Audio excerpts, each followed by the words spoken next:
Hey guys, this is week one of the Practice for module. That means we're dealing in all things philosophy. And during this month, I'm basically going to be going down various philosophical pieces, trying to get a better understanding, a better grasp of what these things are about and how to apply them in a practical way to my life.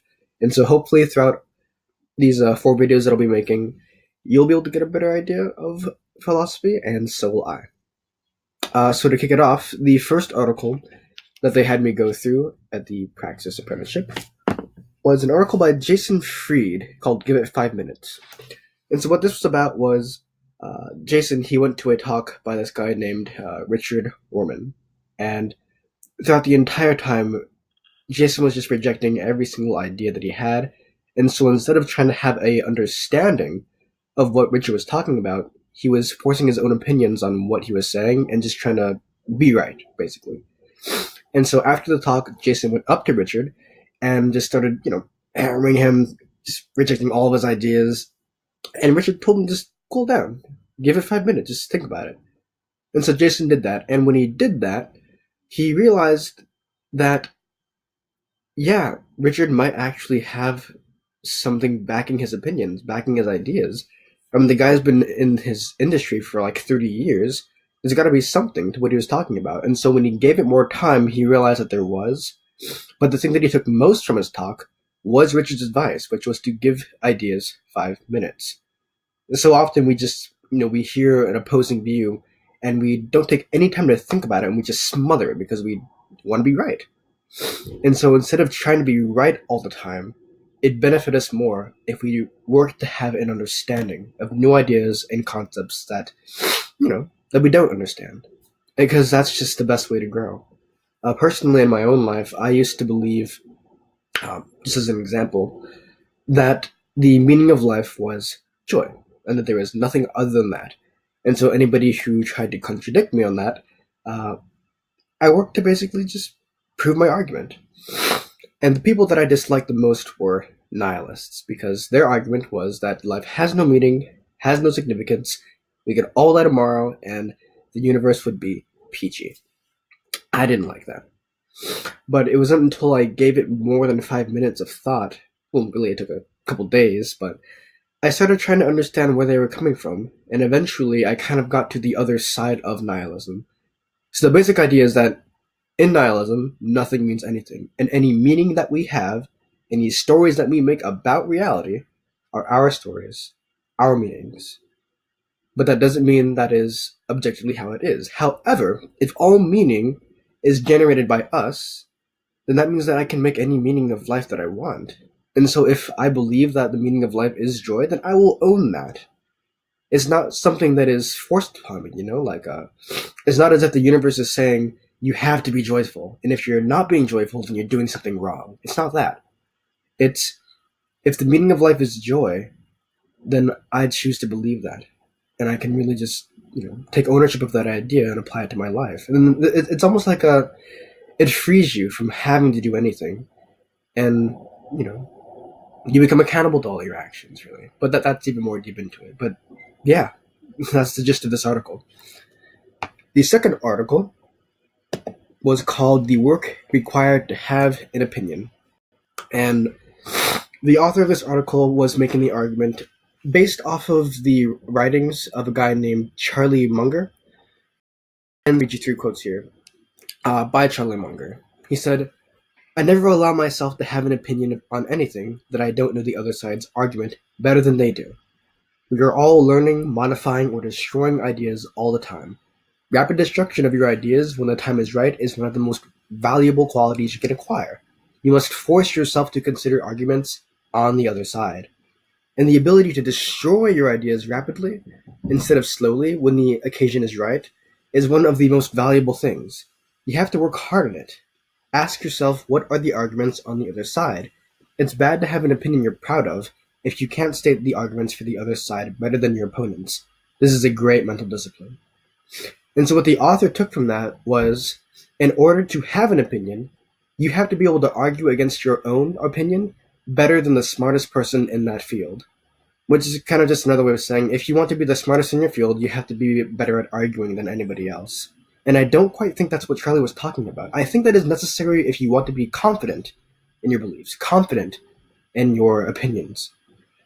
But I think Charlie was talking, or at least I resonated more with the idea of humility that he was, broadcasting. The idea that you are always destroying your ideas all the time, being open to other ideas. It's just a form of humility, being willing to consider other people's opinions instead of just rejecting anything, thinking that you are right all the time. And it's kind of freeing because it allows you, very much like in this last article, to have other ideas that are not just your own and to adjust and to bend and, renew, basically. The other thing that I think he was kind of talking about was, there's humility, but then there's also self-analysis. It's always questioning yourself, always trying to better yourself, always trying to understand more than what you are. It's not about being right all the time. It's about improvement. It's about progress, the consistency of that. And so that's what I got out of that article. The next one was, you have no idea how wrong you are. And so this wasn't actually an article, it was a video. And the speaker articulated an interesting idea that I love. It's pessimistic induction. And pessimistic induction boils down to basically this line. It's ridiculous to consider how wrong the ancients were with so many things. Like the earth was flat? Come on. It's a good thing that we're not like that. But you can take that and apply it to all of human history. And so pessimistic induction articulates the idea that we have been human beings out of any other species, we have been so wrong on a consistent basis, and we're always improving. And so anytime that we think we are more right than the previous generations that have come past us, it's not very useful, and it's also kind of wrong, scientifically. Even our most renowned thinkers have been wrong on so many levels. They get some things right, but the majority of the time we get things wrong. And you don't have to just apply this to the scientific field, even in the field of self-knowledge, knowing thyself. We get things wrong. Sometimes we will say that we are doing something for a certain reason, and that might not actually be the case. And we only realize that after we go to like a therapist or talk to our friends about it. There was a quote that said that a stranger can get to know you better than yourself within a minute of meeting you than you will after a year of trying to understand yourself, because just so much goes over our head. And so at the end of the article, the speaker articulated another idea of his own, which is called optimistic induction, or it was a more optimistic version of pessimistic induction, and it was a very freeing kind of idea. He conveyed his opinion that yes, we are more often wrong, and we make more mistakes and we get things right, but that's not a bad thing, and we should actually kind of embrace that, in the sense that life is not about being right all the time. It's about being less wrong over a considerable period of time, and just a constant state of improvement. It's very much similar to the idea that, you shouldn't try to be a master of something, in the sense that you shouldn't try to understand all that there is.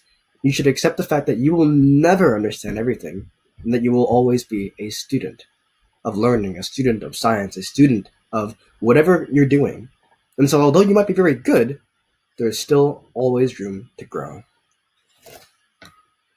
The next article was Philosophers on Philosophy. I like this one a lot, for a lot of reasons.